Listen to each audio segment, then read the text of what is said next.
Voilà, je vais vous dire quelque chose qui est très dur à entendre. Il faut que les peuples se libèrent eux-mêmes. Vous avez fait l'expérience du contraire en Libye. Vous avez fait, avant la Libye, vous avez fait l'expérience du contraire en Irak.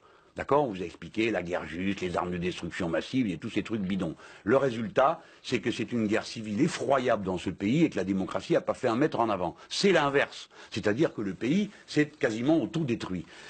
Toutes les interventions, écoutez, c'est depuis la grande révolution de 1789, hein, comme disait Robespierre, les gens n'aiment pas les missionnaires armés. Hein. Eh bien, tous ces gens sont des missionnaires armés. Et chaque fois qu'on fait ça, qu'on intervient militairement, le résultat est un désastre. Au Nord Mali, par exemple, il faut intervenir ou... Vous voyez, le Nord Mali, pourquoi y a-t-il un problème? Parce que nous avons fait la guerre en Libye dans des conditions telles que les armes se sont répandues de tous côtés. Eh bien, je vous redis qu'au Mali, il n'y a pas de solution militaire. Je vous le redis très tranquillement. Par conséquent, au Mali, ce qu'il faut faire, c'est la concertation nationale et des élections. C'est ça qu'il faut faire au Mali. Ce n'est pas des coups d'État et des interventions militaires. Si vous faites une intervention militaire, si vous aidez les uns contre les autres, le résultat, c'est il ne faut pas aider à éradiquer AQMI au Nord Mali, selon vous. Parce que il faut faire des élections. Mais attendez, là, le Nord Mali... Non, mais reprenez votre phrase d'une manière qui corresponde à un fait concret. Aider à quoi? Éradiquer AQMI? AQMI au Nord Mali. Voilà, c'est ça. Alors, éradiquer AQMI, comment allons-nous faire? Nous allons envoyer des hélicoptères de combat, des troupes au sol. La France voudrait aider l'Union africaine à le faire. Voilà. Voilà. Est-ce qu'il faut aider l'Union africaine à le faire? Oui, il faut aider l'Union africaine. Voilà. Mais nous n'avons pas, nous, à aller intervenir au sud de l'Algérie avec nos troupes. Et alors, comment on aide l'Union africaine? Pardon? Comment on aide la CEDEAO? Comment on aide l'Union africaine? La CEDEAO, c'est une brillante institution qui respire la démocratie, la franchise et le respect des droits de l'homme, mérite d'être aidée en effet. Non, la situation est la suivante. Les seuls militaires, parce que là on peut parler de choses concrètes au lieu de brasser des phrases en général, qui peut aller là-bas? Hein, qui peut faire un travail politique et militaire qui tient à peu près la route avec les armées africaines? Qui peut le faire? Il n'y en a pas 50 de pays. Le Nigeria et le Sénégal. Le Nigeria, ils sont anglophones. Bon, envoyer des troupes anglophones dans une zone francophone, il y a que vous pour trouver une idée pareille.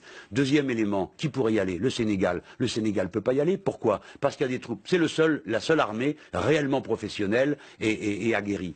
Que peut-elle faire? Que peut faire? Il ne peut pas parce qu'il y a les soldats de l'ONU au Sénégal sur la question de la Casamance, alors que les Sénégalais sont nos frères et ne mériteraient pas tout ça. Mais bref, c'est eux qui ont demandé à être aidés pour résoudre le problème de la Casamance. Comme quoi, vous voyez qu'en Afrique, on est aussi capable d'avoir des positions ouvertes. Donc voilà, qui voulez-vous envoyer? Qui va-t-on envoyer là-bas? Hein?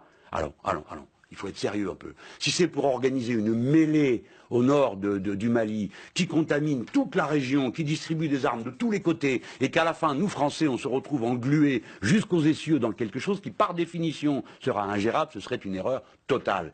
En Afrique, il faut faire de la politique. Et chaque fois que nous avons fait autre chose, nous sommes allés à un désastre. Regardez ce que nous avons fait en Côte d'Ivoire. Hein, vous étiez tous à faire des sauts périlleux arrière, la démocratie, les droits de l'homme, c'était Gbagbo, l'abominable homme des neiges.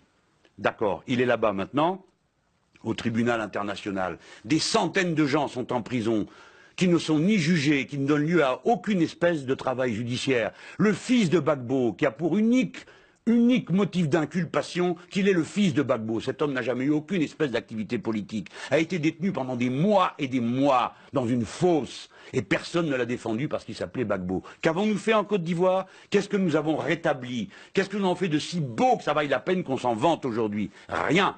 Eh bien maintenant, ça suffit. La politique à l'égard de l'Afrique, ça peut être que d'aider sans cesse à ce que l'on se parle, à ce qu'il y ait de la démocratie et à ce qu'on vote. Les Maliens, je vous le rappelle, ont été parmi les plus brillants après le grand discours de François Mitterrand à la Baule, quand partout on a commencé à établir la démocratie et le multipartidarisme.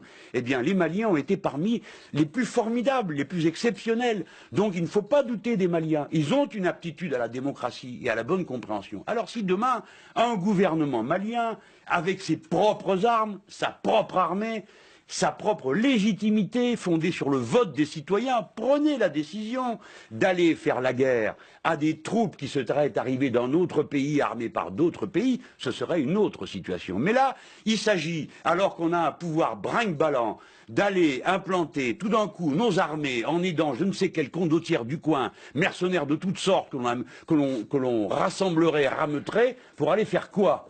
Hein? Se battre contre, vous m'avez dit quoi là, l'AQMI, le machin, c'est-à-dire quelques bandes armées qui sont là, qui prennent prétexte de l'islam pour se livrer à toutes sortes de banditisme, qui n'ont rien à voir avec l'islam. Il suffit que vous vous renseigniez auprès des musulmans, ben, tout ça est une honte. Donc commençons par rétablir, aider les Maliens à se redonner un État, une armée et une démocratie, et ils seront capables de régler eux-mêmes les problèmes.